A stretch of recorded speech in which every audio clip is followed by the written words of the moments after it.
뚜렷한 꿈을 그린 사람은 마침내 그 꿈을 닮아간다고 합니다. 여러분 꿈의 동반자, 네, 안녕하세요. 진심을 다하는 국어영역 강사 김정입니다. 네, 오늘이 벌써 디데이 17일이죠. 정말 시간이 쏜살같이 간다라는 말이 정말 딱 맞는 것 같아요. 선생님이랑 학기 초에 국어 공부는 이렇게 하는 게 좋아요 라고 강의를 했던 게 벌써 엊그제 같은데, 네, 수능 디데이 17일 마지막 점검을 눈앞에 두고 있습니다. 요즘 선생님이 학생들한테 가장 많이 듣는 이야기가 선생님, 저 요즘 뭐 할까요? 이 말을 가장 많이 듣는 것 같아요. 상위권 학생들은 상위권 학생들대로 너무 이것저것을 다 해놓고 나니까 더 이상 볼 게 없다. 이제 뭘 해야 하나? 라는 질문을 하는 것 같고요. 좀 중하위권 학생들 같은 경우에는 이런 친구들도 있지. 뭐 시간은 한정돼 있는데 아직까지 좀 남은 것들이 많은데 이 중에서 무엇을 하는 게 가장 효율적인가라는 뭐 그런 여러 가지 생각들이 복합적으로 뭉쳐진 질문.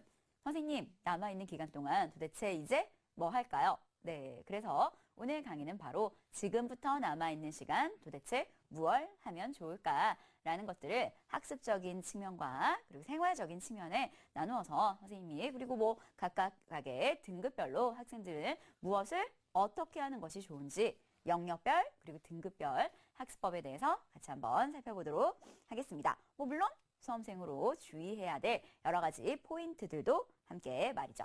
자, 지금부터 수능 파이널 전략 국어 지금 시작합니다.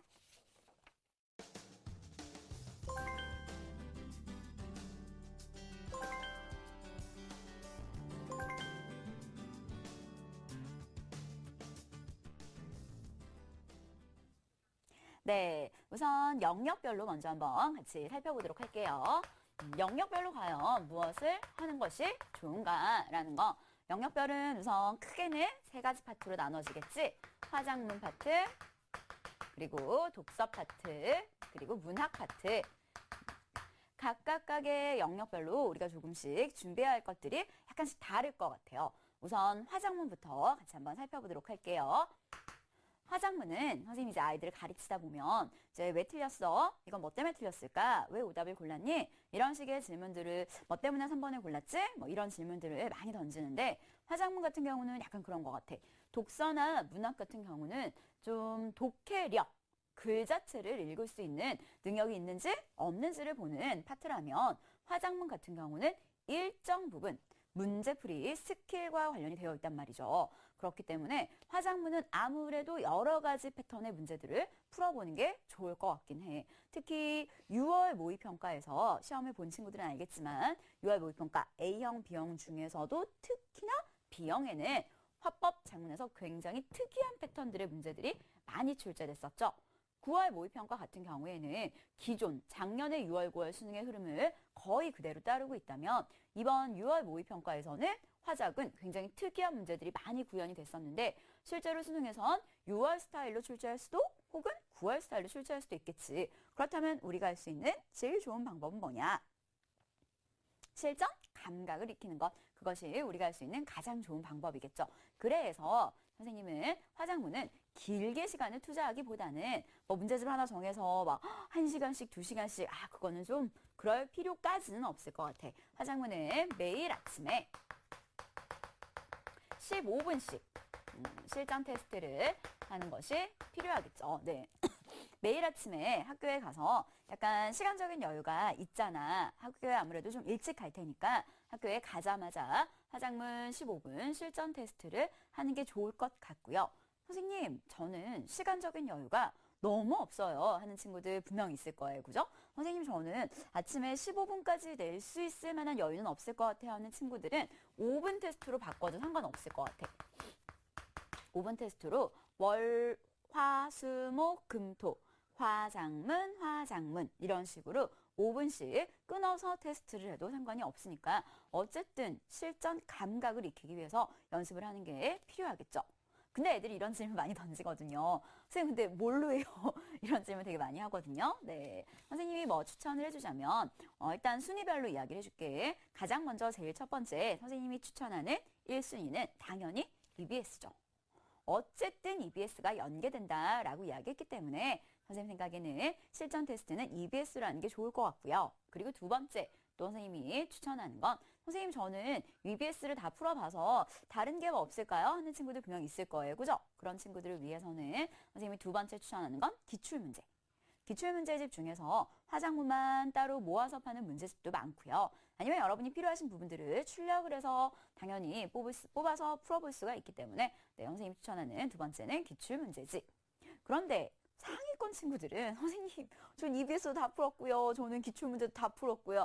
이런 친구들 있거든. 그러면 마지막 세 번째는 좀 특이한 방법이긴 한데 EBS를 B형은 A형 걸로 풀고 A형은 B형 걸로 교차로 풀어도 상관이 없을 것 같아요. 네, 실제로 선생님 뭐 그게 A형이랑 B형이 좀 다르잖아요. 물론 화법에서는 당연히 다른 부분들이 있죠. 문법에서도 다루고 있는 범위가 좀 다르기는 하지만 기본적으로 우리가 이거에서 요구하고자 하는 것은 어떤 고차원적인 사고력이라기보다는 시간 내에 문제를 풀 수 있는 여러 가지 유형의 여러 가지 문제들을 풀어낼 수 있는 훈련을 하는 거기 때문에 선생님 생각에는 크게 상관이 없을 것 같아요. 그리고 하나 더 추천을 해주자면 아무래도 우리가 EBS 순서가 있잖아. 제일 먼저 수능 특강이 나오고 인터넷 수능, 엔제, 수능 완성이 나오기 때문에 만약에 선생님 저는 EBS 다 풀었고요. 기출문제 다 풀어서요. A형, B형 교차로 풀어보려고 하는데요. 하는 친구들이라면 가능하다면 수능 완성보다는 수능 특강을 먼저 푸는 게 훨씬 좋긴 하겠죠. 이유는 잘 아시겠죠? 수능 완성은 가장 마지막에 나온 거기 때문에 A형, B형이 마지막 두 문제씩은 겹치거든요. 화법에서도 마지막 4, 5번, 작문에서도 마지막 90번, 문법에서도 문제들이 겹치기 때문에 아무래도 수능 완성은 풀었던 기억이 좀 많이 남아있을 거야. 그래서 수능 완성보다는 학기 초에 풀어서 이제는 우리 아이들의 머릿속에서 좀 지워져가는 수능 특강으로 연습하는 게 훨씬 더 낫지 않을까 싶은 생각. 자, 그 다음 여기서 하나만 더 추가할까요? 선생님이 화작문을 묶어서 설명하긴 했는데 사실은 화법 작문과 문법은 좀 다른 측면이 있지. 왜냐하면 문법 같은 경우에는 일정 부분 뭐가 굉장히 중요하냐면 개념이 되게 중요한 파트란 말이에요. 화법 작문 같은 경우는 일정 부분 문제풀이 스킬이 좀 주가 되는 영역이라면 문법 같은 경우에는 개념이 훨씬 주가 되는 파트이기 때문에 선생님 생각에는 문법은 개념을 따로 정리하는 게 좋을 것 같아. 그런데 여기에서 우리 아이들이 너무 또 욕심이 많단 말이야. 그러니까 이 시점에 돼서 우리 아이들이 하는 거는 막 문법 책들을 막 다시 한번 처음부터 끝까지 쭉 읽어보려고 하고 처음부터 끝까지 쭉 정리하려고.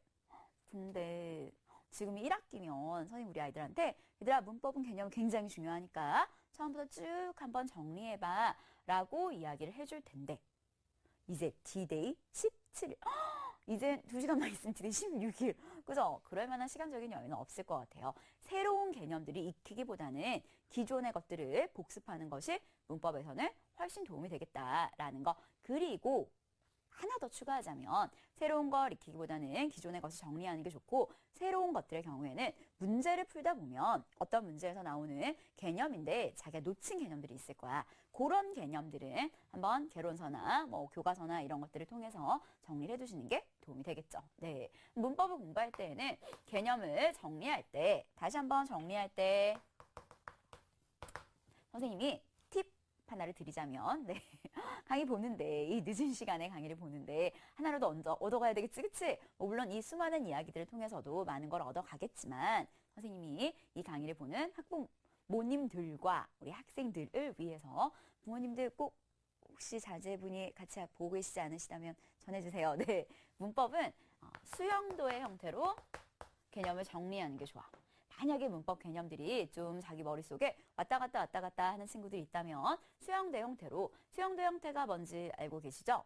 예를 들어서 의문이 있다면 뭐 잠깐 쓰자. 뭐 의문이 있다면 의문은 뭐 분절 의문과 비분절 의문이 있고 분절 의문은 또다시 자음과 모음이 있고 이런 식으로 파생되는 개념들을 같이 가져가서 쭉 한번 영역별로 수영대 형태로 한번 쭉 개념들을 써보면 아 내가 이 파트가 좀 약하구나 아 내가 이 파트가 좀 부족했구나 라는 것들을 알 수 있을 거예요. 물론 여기서 가장 좋은 건 이렇게 수영도를 그리고 나서 옆에다 써보는 거지. 아 이게 몇 년 몇 월 모평에 나왔구나 이게 몇 년 몇 월 모평의 개념이 나왔구나 몇 년 몇 월 모평의 개념이 나왔구나 이렇게 해서 나만의 문법 노트를 쭉 한번 정리해 보는 것도 도움이 될 것 같아요.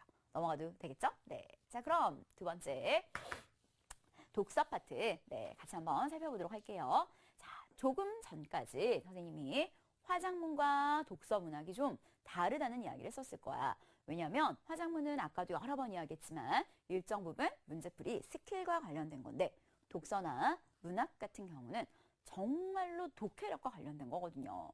그래서 정말 독해력이 차이가 나는 것 같아요. 제가 뭐 5등급 친구들, 3등급 친구들, 1등급 친구들 뭐 간단하게 예를 들어주면 자기가 몇 등급에 해당되는지 알 수 있을 거예요. 이제 선생님은 실제로 수업을 할 때 등급별로 나눠서 수업을 진행하거든. 그래서 자제분들이 몇 등급의 사고를 가지고 있는지가 좀 궁금하시다면 테스트 해보셔도 좋으실 것 같아요. 특히 지금 현재 고1, 2 학생들이 자제분으로 두셨다면 한번 시켜보세요. 첫 단락을 딱 읽고 나서 제 학생들한테 하는 건데 첫 단락을 읽고 나서 한번 고개 들어볼까? 이렇게 하고 물어봐요. 뭘 읽었니? 라고 물어보면 5등급 친구들은 웃음으로 무마하는 경우가 굉장히 많아요. 읽고 나서 그냥 이렇게 되는 거지. 3등급 친구들은 명사 한 2어 개 정도 말하는 경우들이 많아요. 정신? 육체? 뭐 이런 명사, 키워드 한 2어 개 정도? 1등급 친구들은 어떻게 하느냐? 이런 내용을 읽었어요. 라는 문장 형태로 이야기를 하고요. 제 질문 하나 더 던지겠죠? 그래? 그럼 앞으로 어떤 내용이 나올 건데? 라는 질문을 던졌을 때 이러이러하다고 했으니까 이런 내용이 나오겠죠? 라는 말을 할 수 있다면 그 친구는 1등급. 이라고 생각하시면 설사 지금 성적이 1등급이 아니라 하더라도 그 친구는 1등급의 사고를 가지고 있는 친구라고 생각할 수가 있겠죠. 네, 그래서 독서부터는 약간 등급별로 처리해야 될 것들이 조금 다르다고 생각하시면 될 것 같아요. 독서의 경우에는 상위권과 중하위권으로 쪼개서 설명을 드리도록 하겠습니다. 화작문 같은 경우는 큰 차이가 없지만 독서의 경우에는 조금 전 말씀드렸듯이 등급에 따른 좀 차이가 나기 때문에 상위권과 중하위권이 해야 할 것들이 살짝 다를 것 같아요. 상위권 친구들 같은 경우에는 선생님이 생각하는 제일 첫 번째 가장 중요한 1순위는 기출이죠. 그런데 기출문제가 중요하다는 이야기는 1학기 때부터 지금까지 수도 없이 많이 들어왔을 거야. 근데 왜 중요하냐라는 질문을 던졌을 때는 사실 시기별로 그것에 대한 선생님의 대답이 다르거든. 학기 초에 왜 기출이 중요하냐라는 질문을 던졌을 때에는 글이 윤문을 하기 때문에 교수님들이 다 글을 예쁘게 손본 글들이기 때문에 글의 구성이 굉장히 짜임새가 있죠. 이 말이 나오면 반드시 다음에 이 말이 나올 수밖에 없고 이런 글의 흐름이라면 반드시 다음 단락이 이렇게 나올 수밖에 없는 완벽한 글의 구조들을 가지고 있기 때문에 글 읽기 연습을 하는 텍스트로도 굉장히 좋고요. 그리고 한 6월달, 5, 6월달 넘어가면서 문제풀이 수업들을 하게 되면 발문에 따라서 이 문제는 이렇게 풀어야 돼, 이 문제는 이렇게 풀어야 돼 하는 문제풀이 스킬들이 굉장히 잘 적용될 수 있는 텍스트가 기출이기도 하고요. 정답의 근거가 굉장히 명확하게 떨어지니까요. 자, 그 다음 9월 학기를 넘긴 파이널, 지금 정말 딱 마지막 이 시점에 기출 문제를 가지고 우리가 놀 수 있는 가장 좋은 방법은 바로 무엇이냐? 매력적 오답. 상위권 친구들은 지금 웬만하면 이런 친구들 되게 많거든. 답을 막 기억해. 막 문제를 풀다가 내가 이때 이거를 3번이라고 해서 틀렸나? 아니야, 이거 답이 5번이야. 이런 식으로 해서 기억에 의존해서 문제를 보는 친구들이 있는데 얘들아 안 돼. 수능이 암기력은 아니잖아. 근데 아직도 그렇게 하고 있는 친구들이 있거든. 자, 기출문제를 볼 때에는 지금 이 시점에 기출을 가장 효과적이고 가장 효율적으로 사용할 수 있는 방법. 여러분께만 말씀드리도록 하겠습니다. 사이트들, 이제 여러 가지 수능 사이트들이 있죠. 네, EBS를 비롯한 여러 가지 사이트들에 들어가면 시험별로 문항별 정답률이 나와 있을 거예요. 1, 2, 3, 4, 5, 1, 2, 3, 4, 5. 1번을 고른 애가 몇 년 몇 월 모평에 1번 문제에서 1번을 고른 애가 5%, 2번을 고른 애가 4%, 3번을 고른 애가 27%, 4번을 고른 애가 각각 문항별로 정답률이 나와 있는 자료들을 여러분이 어렵지 않게 구할 수 있을 거예요. 자, 그럼 어떻게 하느냐? 물론 당연히 여러분이 풀어보시겠죠? 풀어보고 나서 채점을 하고 나서 다 맞았네? 이렇게 하고 끝내시는 게 아니라 아이들이 많이 고른 매력적인 오답이 있을 거야. 선생님이 좀 추천해주는 아이들이 많이 고른 매력적인 오답은 국어인데도 불구하고 전국에 한 20% 가까운 학생들이 골랐다는 건 출제자가 작정을 하고 있는 선지란 뜻이거든. 선생님 친구 중에서 이제 평가원에 있는 친구들, 평가원 연수를 받은 친구들이 많은데 이제 그 친구들, 학교 선생님들 중에서도 이제 평가원 연수를 받는 친구들이 많거든요. 출제위원으로 이제 뽑혀서 선생님 이제 친구들 이야기, 친구들을 자주 만나서 물어봐. 야, 얘기 좀 해봐. 빨리 얘기 좀 해봐. 뭐 이러는데 친구들이 들려준 이야기가 정답보다 만들기 어려운 게 오답이래. 그러니까 평가원에서는 정답은 만들기 되게 쉽거든. 왜냐하면 정답인 거 여기 명확히 있으니까 그걸 가지고 정답을 만들기는 쉬운데 아이들이 낚일 법한 매력적인 오답. 결국에는 수능도 시험이기 때문에 등급별로 학생들을 쪼개기 위한 스킬이 들어갈 수밖에 없는데 상위권 학생들은 걸려들지 않지만 중하위권 학생들의 톡톡톡톡 걸려낼 수 있는 매력적인 오답을 만드는 게 훨씬 어렵다라는 이야기를 하더라고요. 맞아요. 자, 여러분 매력적인 오답 어떻게 보냐면 매력적인 오답 아이들이 설사 너가 이 문제를 맞았다 하더라도 아이들이 이 문제를 왜 골랐는지 그러나 이 아이는 왜 답이 아닌지 그리고 하나 더 그러니까 나는 어떻게 공부해야 되는지 다시 한번 말씀드릴게요. 아이들이 이 오답을 왜 골랐는지 그러나 이 아이는 왜 답이 아닌지 그러니까 무엇을 주의해야 하는지 라는 매력적인 오답을 분석하시는 게 도움이 될 거예요. 요건 선생님이 잠시 후에 지문으로 같이 살펴보도록 할게요. 그리고 두 번째 상위권 친구들은 낯선 지문 읽기 연습. 아이들이 계속 기출만 보다 보니까 나중에는 기출 지문이 계속 봤었던 익숙한 지문들이잖아. 그러니까 낯선 지문이 나오면 되려 이렇게 되는 경우들이 생각보다 많아. 왜냐하면 늘 보던 지문에 늘 익숙한 지문들을 보다 보니까 낯선 글을 읽는 연습이 굉장히 덜 돼 있는 거죠. 그래서 낯선 지문 읽기 연습 이 두 가지가 병행되는 게 좋을 것 같아요. 자, 그럼 중하위권 학생들은 무엇으로 연습을 하느냐? 중하위권 친구들은 선생님이 생각하는 중하위권 친구들의 첫 번째는 EBS. 물론 이번 6월, 9월을 보면 그렇게 EBS 연계가 크게 느껴지지는 않았을 거야. 그럼에도 불구하고 어쨌든 내가 한 번은 읽어본 글 봤었을 때 맞아 이 글을 읽어본 것 같아 이 글의 느낌이 기억나 이 글의 내용 기억나 하는 친구들 상위권 친구들은 생각이 많아서 되려 자기가 알고 있는 EBS 기억하고 있는 EBS의 내용과 내 눈앞에 있는 EBS 내 눈앞에 있는 지문의 내용이 상충되면 되려 혼돈을 느끼는데 왜냐면 생각이 너무 많으니까 중하위권 친구들은 그냥 봤던 지문 하고 훨씬 그냥 평이하게 읽는 친구들이 많더라고요. 그래서 그런 친구들은 아무래도 연습을 할 때는 EBS를 연습하는 게 좋을 거고요. 당연히 이순인의 마찬가지의 기출문제지. 기출문제를 보면서 행간의 의미를 읽는 연습. 계속 이 말이 나오고 났으니까 이 말이 나오고 이 말이 나왔으니까 그래서 이 말이 나왔구나. 글 전체 흐름이 이런 식으로 이어지는구나 라는 생각들을 계속해서 하면서 지문을 볼 필요가 있다는 거죠. 넘어가도 되겠지. 마지막 문학의 경우에는 무엇으로 공부하는 것이 좋으냐. 문학은 당연히 EBS죠. 네. 이번에도 시험 봤으면서 느꼈을 거예요. 물론 EBS에서 모두 연계되진 않지만 어쨌든 EBS에서 문학은 전체 내용을 바꿀 수가 없고 아무래도 범위가 한정적이고 한정적인 범위 내에서 작품을 컨택을 하다 보면 EBS에 수록된 작품만 하더라도 충분히 문학사적 가치와 의미 있는 지문들이 많거든. 그러니까 쌤 생각에는 문학은 일단 EBS를 연습하시는 게 좋고요. 문학은 대신 운문과 산문.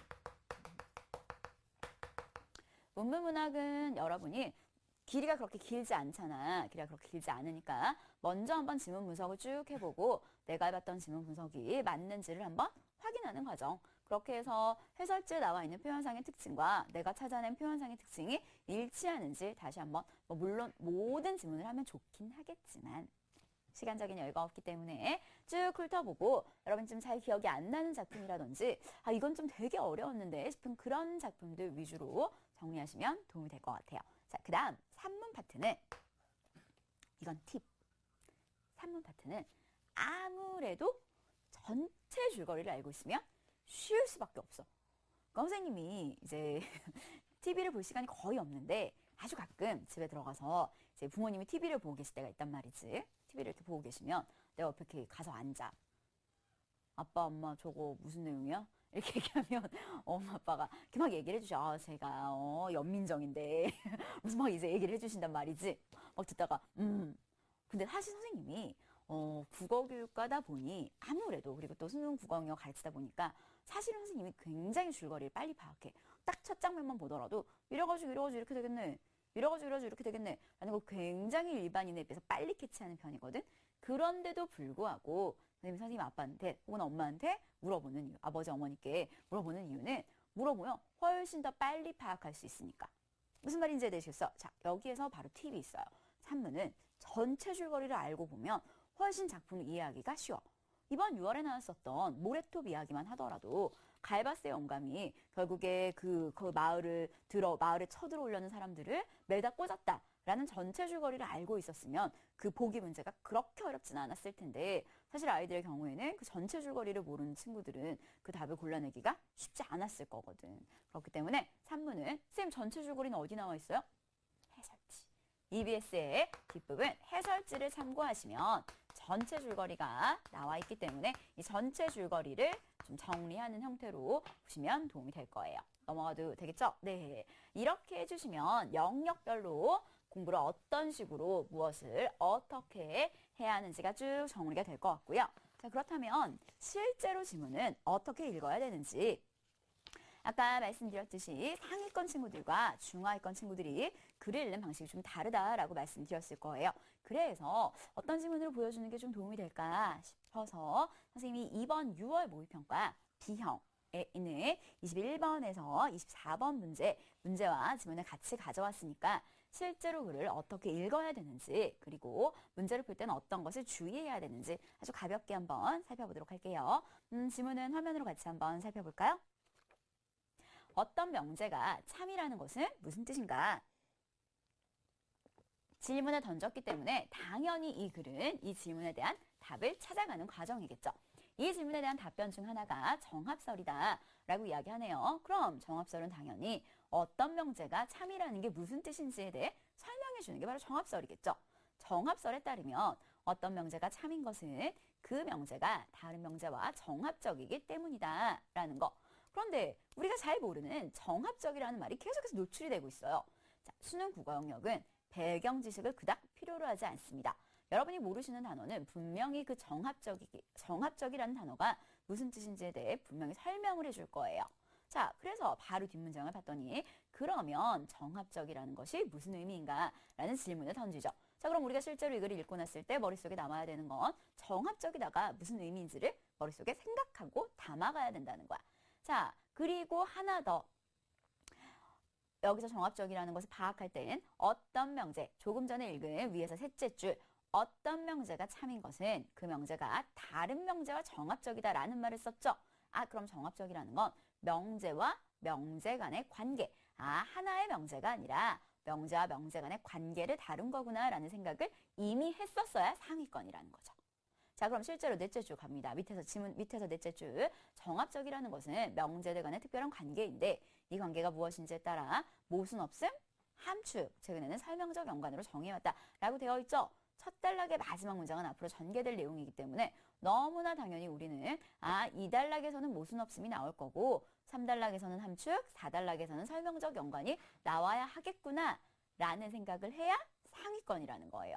자, 그럼 실제로 모순 없음, 함축, 설명적 연관이 우리의 예상대로 나오는지 한번 넘겨보도록 할게요. 다음 지문 한번 살펴볼까요? 네, 2단락이에요. 먼저 정합적이다를 모순 없음으로 정의하는 경우에 추가되는 명제가 이미 참이라고 인정한 명제와 모순이 없으면 정합적이고 모순이 있으면 정합적이지 않다. 말이 너무나 어렵죠? 자, 우리 그럼 조금씩 끊어갑시다. 정합적이다를 모순 없음으로 인정하는 경우 조금 전에 우리가 예상했던 대로 아니나 다를까 2단락에서 모순 없음이라는 말이 나왔네요. 자, 그럼 이 아이가 뭔지를 생각하기 전에 우리가 첫 단락에서 파악했던 게 뭐였지 얘들아? 첫 단락에서 파악했다는 건 정합적이라는 건 명제와 두 개의 관계였었죠. 그래서 모순 없음으로 정의하는 경우에는 추가적인 명제가 이미 참이라고 인정한 명제, 역시 명제와 명제의 관계네요. 아, 이미 참이라고 인정한 명제와 새롭게 추가되는 명제가 모순이 없으면 정합적이다 라는 이야기네요. 이해되시겠죠? 그래서 그 뒤에 그것에 대한 예를 쭉 설명을 해주네요. 시간 관계상 얘는 스킵하고 넘어갈게요. 저희는 그 단락 마지막 문장을 갑니다. 그런데 정합적이다를 모순 없음으로 이해하면 앞에 예에서처럼 전혀 관계가 없는 명제들도 모순이 발생하지 않는다는 이유로 정합적이고 참이 될 수 있다는 문제가 생긴다라는 이야기가 나와 있죠. 자, 여기에서 잠깐 같이 한번 칠판으로 가보도록 할게요. 수능 국어 영역을 읽을 때 하나의 팁이 있어. 수능 국어 영역은 항상 어떤 가치 있는 내용들을 다루기 때문에 문제가 있어요 라고 절대 끝내지 않아. 문제가 있어요 라는 문제 상황이 발생하면 반드시 읽을 만한 가치가 있는 것은 문제가 있어요. 그거 끝내는 글은 가치 있는 글이 아니겠지? 그럼 어떤 글이 가치가 있는 글이냐? 문제가 있어요. 그렇다면 어떻게 하는 것이 좋을까요? 라는 첫 번째 해결 방안을 제시하던지, 혹은 이 해결 방안이 없는 경우도 분명히 있을 수 있을 거야. 그지? 해결 방안을 제시해줬는데 해결 방안이 없는 경우에는 두 번째 다른 대안을 제시하던지. 자, 지금 우리는 읽었어. 정합적이라는 거. 명제와 명제의 어떤 관계를 이야기하는 건데 어떤 명제가 참, 잠깐 끊어가 볼까요? 어떤 명제가 참이라고 했을 때 이건 과연 무슨 말이냐? 라는 질문을 던졌죠. 자, 그런데 이것을 정합적이라는 걸로 설명할 수 있대. 그러면서 이 정합적인 게 세 가지, 모순 없음, 함축, 설명적 연관, 세 가지로 설명이 된다라는 이야기를 던졌죠. 자, 그리고 나서 그 첫 번째 모순 없음을 설명했는데 이 모순 없음은 문제가 있었단 말이야. 그럼 둘 중에 하나 해결 방안을 제시하든지 대안을 제시해둬야 되겠죠? 우리는 실제로 한번 어떤 내용이 이어지는지 세 번째 문단 화면으로 또 같이 한번 살펴보도록 할게요. 자, 이 문제를 해결하기 위해서 역시 우리의 예상대로 그것에 대한 해결책이 나오네요. 이것을 해결하기 위해서 정합적이다를 두 번째, 아까 우리 읽었던 포인트 기억나시죠? 함축으로 정의하기도 한다라는 거. 아니나 다를까 아까도 그 논을 설명할 때 첫 번째 이야기했던 모순 없음을 설명할 때 예를 들어 설명했듯이 당연히 함축도 예를 들어 설명을 해주네요. 함축이라는 건 블라블라블라블라 설명을 해주고 있죠. 자, 그런데 이 아이 역시도 일정 부분에 문제가 생기네요. 다음 단락 확인해 볼까요? 4단락 화면 같이 한번 또 살펴볼게요. 그런데 정합적이다를 함축으로 정의할 경우에는 참이 될 수 있는 명제가 과도하게 제한된다. 역시나 문제점이 생기죠. 그래서 그것을 다른 방법, 정합적이다를 설명적 연관으로 정의하기도 한다라는 거. 역시 마지막 설명적 연관에 대한 설명들이 쭉 나와 있네요. 그리고 너무나 당연히 이것도 앞에 있는 글의 흐름과 마찬가지로 예를 통해 설명을 해주겠죠. 설명적 연관이 무엇인지에 대해서 쭉 예를 들어 설명을 해주고 있고요. 저희가 머릿속에 담아야 되는 건 아까 함축의 문제가 뭐였어? 참이 될 수 있는 명제가 제한된다는 거였지? 그럼 당연히 그것의 문제를 해결한 설명적 연관은 참이 될 수 있는 명제 숫자가 좀 늘어나겠죠. 자, 그래서 밑에서 둘째 줄 정합적이다를 설명적 연관으로 정의한다면 함축으로 이해하는 것보다는 훨씬 더 많은 수의 명제를 참으로 추가할 수 있다라는 말을 사용하게 된 거예요. 자, 마지막 단락 한번 살펴볼까요? 그러나 설명적 연관이 어떤 건지 그 연관의 긴밀도가 어떻게 측정될 수 있는지는 완전히 해결되지는 않았다라는 거. 그래서 이제는 새로운 대안, 확률이라는 것을, 확률 이론이라는 것을 활용해서 정합설을 발전시키고 있다라고 글이 마무리 지어지네요. 자, 그럼 실제로 문제를 한번 살펴보도록 할게요. 다음 문제 한번 살펴볼까요? 자, 첫 번째 문제입니다. 21번 문제죠. 윗글의 내용과 일치하지 않는 것은 정답은 4번이었죠. 우선 1번 선지 한번 가볼까요? 정합설에서 참거짓. 정합설이 뭐였었어? 무엇이 참이냐라는 걸 물어보는 그것이 정합설이었죠. 그럼 참과 거짓을 판단하는 기준, 그것이 바로 명제들 간의 관계이다. 실제로 이 문제를 풀었을 때 1번이 적절하지 않다라고 생각했던, 1번이 윗글의 내용과 일치하지 않는다라고 생각했던 친구들이 많았는데 그 친구들은 1단락에서 그 핵심 키워드를 잘못 파악했던 친구들이 1번이라고 골랐었지. 선생님이랑 같이 읽었던 친구들은 1번이 적절한 말이다라는 걸 잘 파악하실 수 있겠죠. 자, 그 다음 2번. 2번, 3번은 다 비슷한 말이니까 선생님이랑은 4번으로 내려갈게요. 자, 함축 관계에 있는 명제들은 아이들이 이 문제를 많이 틀렸던 이유는 말이 너무 어려워서였던 것 같아. 함축, 명제, 설명적, 명제, 모순. 우리 아이들이 너무나 싫어하는 한자어들과 어려운 말들이 너무 많이 노출이 돼 있기 때문에 아마 파악하기 쉽지 않았을 거예요. 그런데 같이 한번 찬찬히 읽어봅시다. 함축 관계에 있는 명제들은 설명적 연관이 있는 명제들일 수는 있지만 모순 없는 명제들일 수는 없다 라는 말이 나와 있지. 자, 그럼 뒤에 문장을 한번 볼게요. 모순 없는 명제들일 수는 없다 라고 되어 있죠. 자, 그럼 잠깐만 칠판을 한번 볼까요? 이 문장이 좀 말이 너무 어려웠던 것 같아. 모순 없는 명제 드릴 수는 없다. 자, 선생님이 여기서 하나 가져갈 오늘의 또 다른 팁 하나. 요즘 수능이 오답을 만들어내는 패턴이라는 게 있거든. 요즘 수능에서 요거 하나 가져가세요. 요즘 수능에서 오답을 만들어내는 패턴 중에 굉장히 사랑받는 아이가 바로 이중부정입니다. 아이들이 이렇게 약간 명사 위주로 독해를 하는 경우들이 있거든. 아까 3등급 친구들이 명사 위주로 독해하는 경우가 많다 그랬잖아. 이 문제가 바로 그런 경우죠. 막 뭔가 너무 많은 명사들이 있단 말이야. 그러니까 아이들이 파악하기가 쉽지 않았을 거야. 그런데 선생님이 드리는 팁 하나. 이중부정이 나오면 X 치고 넘어가시는 게 좋아요. 자, 그럼 결국 이걸 다른 말로 바꾸면 반드시 뭐가 있는 명제들일 수밖에 없다는 거야? 모순이 있는 명제들일 수밖에 없다는 거지. 그럼 결국에 함축관계에 있는 아이들은 무조건 모순이 있을 수밖에 없다라는 거니까 당연히 말도 안 되는 내용이 되는 거죠. 따라서 정답은 4번입니다. 여기서 여러분이 가져가셔야 되는 건 이중부정의 경우에는 뭐뭐 없는 게 뭐뭐 아니다. 이런 이중부정의 경우에는 차라리 XX를 치고 넘어가는 것이 훨씬 문제를 풀기 용이하다라는 거. 자, 그리고 다음 문제 한번 마지막 살펴볼게요. 가의 사례로 적절한 것은 자, 가가 뭐냐면 동시에 참이 될 수도 없고 또 동시에 거짓이 될 수 없는 자, 많은 친구들이 명사만 본 친구들이 답을 3번으로 골랐어. 이익손해 되게 반대말처럼 보이잖아. 아이들이 생각했을 때 참, 거짓 반대말이니까 명사, 이익손해 반대말이니까 3번 이렇게 골랐던 친구들이 많았는데 실제로 답은 1번이었죠. 왜? 서술어를 볼까요? 동시에 참도 안 되고 또 동시에 거짓도 안 되는 아이. 그럼 동시에는 참, 거짓이 모두 될 수 없는 아이잖아. 그러니까 결국에 키가 큰데 키가 크지 않는 거. 이건 동시에 성립할 수 없는 아이이기 때문에 답은 1번이 되겠죠. 자, 여기에서 우리가 또 가져가야 되는 게 있죠. 실판으로 한번 볼까요? 조금 전에 이중부정이라는 아이를 설명을 드렸다면 지금 여기서 말씀을 드릴 또 하나의 키워드는 항상 문장을 볼 때는 명사가 아닌 물론 명사도 봐야지만 명사와 서술어까지를 쭉 살펴봐야 된다는 거. 아까 이중부정도 역시 서술어를 살펴봤다면 그렇게 어렵지는 않았을 아이죠. 항상 명사, 아까 시작과 동일해요. 3등급 친구들은 명사 본다고 했잖아. 명사가 아닌 서술어 위주로 그걸 볼 수 있어야 한다라는 말씀을 드리고 싶네요. 매력적인 오답을 분석하라는 게 어떤 의미인지 되시겠어요? 상위권 친구들은 지금 선생님 보여준 시뮬레이션 중에서 애들이 많이 고른 오답이 이거지만 이건 이것 때문에 안 돼. 아, 명사가 아닌 서술어로 봐야 되구나. 라는 형태로 분석을 하시면 되고요. 중하위권 친구들은 글을 읽는 지문 아까 선생님 읽는 모습 보여드렸죠? 이런 식으로 계속 생각을 하면서 글을 읽는 연습이 필요하다는 거. 자, 지금까지 수능 파이널 전략 국어 학습적인 측면과 실제 지문에 어떻게 적용해야 되는지를 살펴봤는데 지금까지 강의한 내용 다시 한번 되짚어 보겠습니다.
자, 지금부터는 남은 시간 동안 생활적인 측면을 어떻게 해야 할지 같이 한번 살펴보도록 할게요. 우선 선생님이 여러분한테 부탁하는 제일 첫 번째는 바로 규칙적인 생활입니다. 정말 쉽지 않아요. 그죠? 규칙적인 생활이 여러 가지 측면으로 해석이 될 수 있는데 우선 첫 번째는 아침에 좀 일찍 일어날까? 선생님 생각하는 아침에 일찍 일어나는 시간은 그런 시간이 되면 될 것 같아요. 선생님 제자 중에 이제 수없이 많은 제자들이 있는데, 선생님 제자들이랑 굉장히 친하게 지내거든. 수없이 많은 제자들이 있는데, 이랬던 친구가 있었죠. 네. 밤, 추석 때까지 아직도 기억해. 선생님이 학교 선생님 때 가르쳤던 제자인데, 추석 때까지 그 친구가 계속해서 밤을 새고 공부를 하더라고. 그러니까 추석 때까지도 사탐 이제 인강을 들어야 된다고, 마지막 정리를 해야 된다고 계속 밤을 새길래, 그 친구가 어떤 친구였냐면, 밤에 시험을 보면, 약간 야행성 친구여서, 밤에 시험을 보면 국어가 1등급인데, 아침에는 머리가 덜 깬 상태로 시험 보니까 3, 4등급이 나오는 뭐 이런 친구였는데, 자, 그래서 맨날 얘기했겠죠. 아, 누구야, 너 이러면 절대 안 돼. 수능 아침에 보는 거잖아. 넌 정말 아침형 인간으로 빨리 체인지가 돼야 돼. 라는 이야기를 정말 수도 없이 했는데, 고쳤을까, 못 고쳤을까? 결국 못 고쳤어. 결국에 수능은 아침에 보죠? 네, 결국 그 친구는 재수했거든. 참 내가 아꼈던 친구인데 재수해서 되게 속상했었어. 그래서 그 친구가 그 이듬해 했던 가장 먼저 했던 건 아침형 인간으로 탈바꿈하는 연습이었습니다. 자, 시간이 얼마 남지 않았어. 얼마 남지 않았지만 쌤 생각에는 욕심을 많이 부리진 않았으면 좋겠어. 좀 이상한 이야기인데, 욕심을 너무 많이 부려서 친구들이 밤 늦게까지 공부를 하는 친구들이 많거든. 막 이렇게 막 아침에 막 이렇게 휙휙 막 이렇게 되는 친구들이 많단 말이죠. 그렇게 하지 말고 아침에 일찍, 선생님이 생각하는 아침에 일찍 시간은 수능을 보는 당일날 여러분이 일어날 시간, 그 일어날 시간에 맞춰서 일어나는 연습을 하는 게 좋을 것 같아요. 그리고 하나 더, 제발 규칙성의 생활에서 좀 하나 더 부탁드리고 싶은 건, 아침에 학교를 와서 제발 4시 50분, 5시 그때까지는 엎드리지 않았으면 좋겠어. 그러니까 엎드리는 순간 여러분의 뇌는 아, 이 시간엔 잠을 자도 되는구나 라는 생각을 하게 된단 말이죠. 선생님 친구의 일화예요. 선생님 친구가 영어를 굉장히 잘하는 친구였는데, 그 친구가 수능 항상 이렇게 외국어 볼 때쯤 되면 졸리잖아. 그러니까 국어 보고 영어 막 수학 보고 점심 먹고 필요한 시점에서 외국어를 보니까, 그 친구 외국어 굉장히 잘하는 친구니까 항상 시험 보다가 그냥 엎드려 잔 거야. 근데 시험 보는데 이런 생각을 했다. 그때 시험 좀 쉬워서 아유, 뭐 수능에서 이렇게 나오면 만점 받겠네 라고 생각하고 엎드려 잤는데, 결국 그게 수능이었어요. 네, 유학 갔어요. 네, 집에 돈이 많으시면 야, 그 말이 안 되잖아. 그지? 네, 아침에 좀 일찍 일어나는 습관, 그리고 항상 그 생각하세요. 네가 잠들어 있는 그 시간은 수능 시험 시간이라는 거. 아침에 수능 딱 펜을 잡아서 펜을 놓는 그 시간까지는 절대 의식적으로라도 머리가 깨어있는 연습을 하시는 게 좋을 것 같아요. 그렇지 않으면 여러분의 뇌는 굉장히 충실하게 주인님의 말을 들어서 아, 이 시간은 자도 되는 시간이구나 라고 생각할 테니까요. 오케이. 자, 그 다음 매 순간 집중하는 마인드가 필요할 것 같아. 선생님이 어저께도 재수반 수업을 하면서 이렇게 돌아다니는데, 재수반 친구의 책상 위에 이런 글귀가 써 있더라고요. 내가 지금 보고 있는 것이 수능에 나온다. 이런 마인드가 필요할 것 같아. 정말 깨알같이 모아서 내가 지금 보고 있는 게 수능에 나온다는 마인드로 하나 놓치는 거 없이 깨알같이 모아서 가져가시는 게 필요할 것 같아요. 선생님이 이제 제자들이 되게 잘하는 제자들이 많은데, 이번 시험 고마운 제자들이 많았어. 그러니까 연대를 간 제자가 연대 스티커를 사와서 이제 학원에 이번 고3 친구들을 주러 왔더라고요. 이렇게 연대 꼭 붙으라고 이제 스티커를 이렇게 막 줬단 말이지.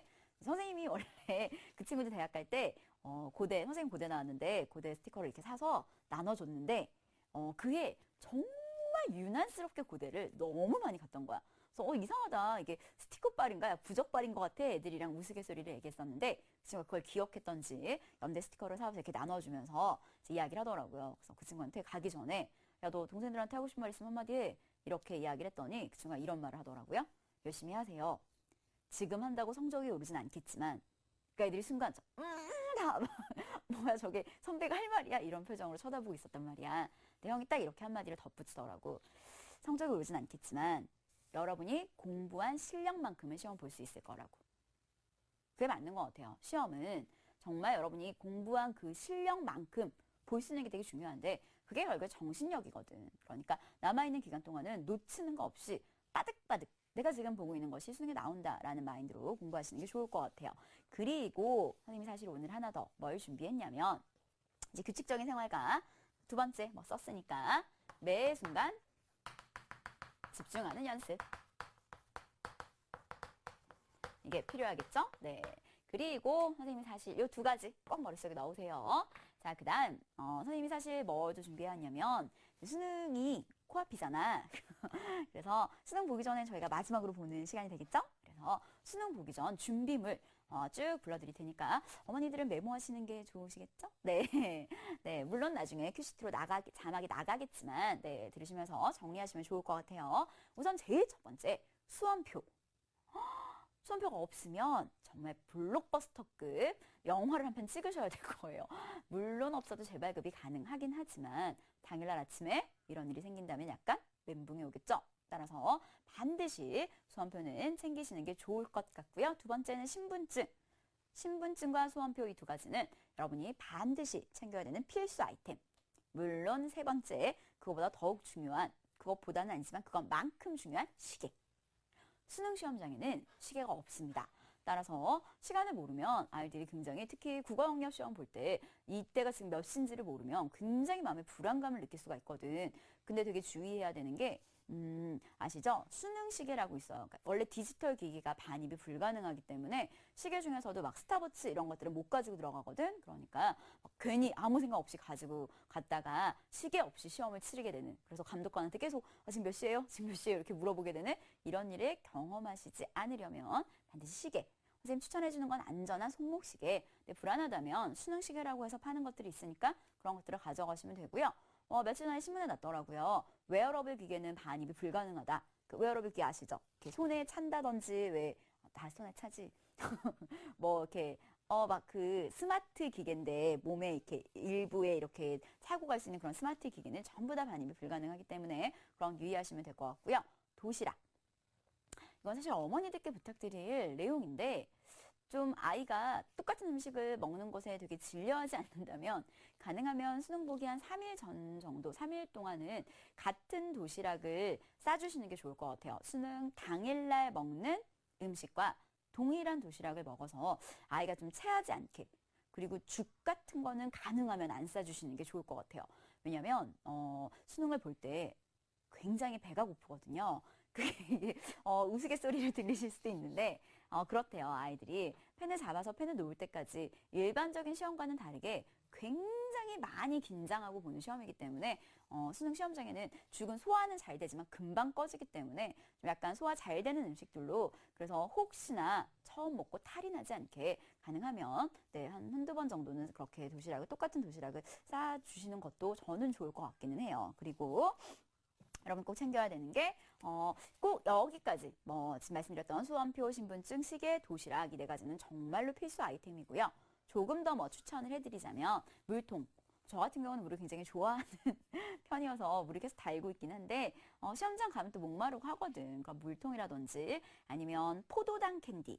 이것도 괜찮더라고요. 제가 아이들 챙겨서 보내봤더니 시험을 보다 보면 왜 그런 경우 있어요. 가끔 배에서 소리 나는 경우 왜 꾹 막 이런 소리가 내가 배가 고프지 않음에도 불구하고 막 소리 나는 경우들이 있는데 그게 제가 확인을 해봤더니 당이 떨어져서 그런 거라고 하더라고요. 약간 시험 보기 전에 포도당 캔디 같은 거를 먹으면 이렇게 일시적으로 좀 당이 충전되는 거니까 초콜릿이라든지 포도당 캔디라든지 시중 약국에서 흔히 구할 수 있대요. 네. 그리고 그런 질문 많이 하더라고요. 아이들한테 이 얘기를 해주면 시험장에 가져갈 수 있느냐, 시험보다 먹을 수 있느냐.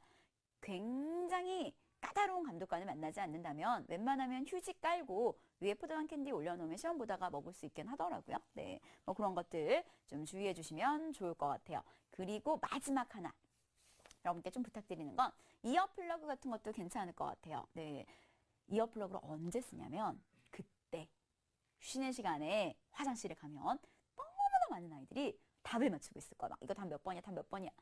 그걸 듣지 않기 위해 내가 고른 답 설사 몰라서 내가 찍은 답 그러니까 무조건 정답일 거라는 마인드를 위해서 여러분의 마음의 안정을 위한 이어플러그 이런 것들을 준비하시면 좋겠죠. 네, 지금까지 수능 전략으로 어떤 생활적인 측면 그리고 또 수능 당일날 준비해야 될 물건들에 대해서 조언해 드렸는데요. 지금까지 강의한 내용 다시 한번 되짚어 보겠습니다.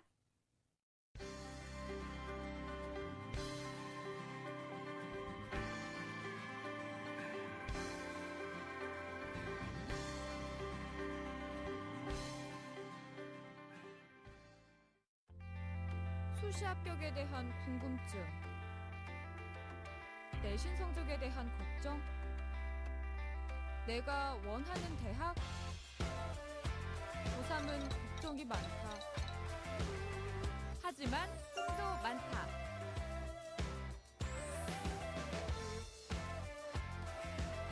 내 꿈이 이루어질 수 있도록.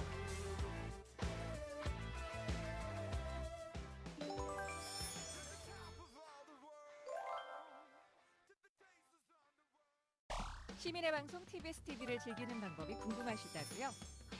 집에선 케이블 TV나 IPTV를 통해 TBS TV를 쉽게 만날 수가 있는데요.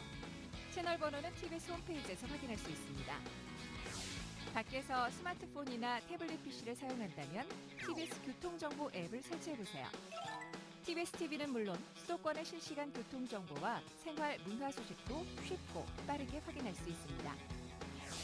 출퇴근 시 지하철을 이용하신다면 지하철 3호선 객실내 TV와 서울 메트로 역산의 PDP TV로 TBS TV의 알찬 프로그램을 즐겨보세요. 인터넷에서는 유튜브와 다음팟 그리고 네이버 TV 캐스트로 실시간 시청과 다시 보기가 가능합니다. 시민이 주인이 되는 소통의 중심 TBS TV를 지금 바로 만나보세요. 네. 선생님이 지금까지 쭉 뭐 생활적인 측면, 학습적인 측면, 그리고 수능 때 뭐 어떤 것들을 좀 준비해야 될지 이야기를 쭉 드렸는데 어때요? 도움이 좀 되셨나요? 네. 마지막으로 선생님이 이 시기에 우리 학생들한테 가장 해드리고 싶은 말, 제가 사실 가장 좋아했던 말이기도 하고 제 고3 때 책상 위에 쓰여 있었던 말이기도 한데요. 진인사대천명이라는 말씀을 꼭 드리고 싶어요.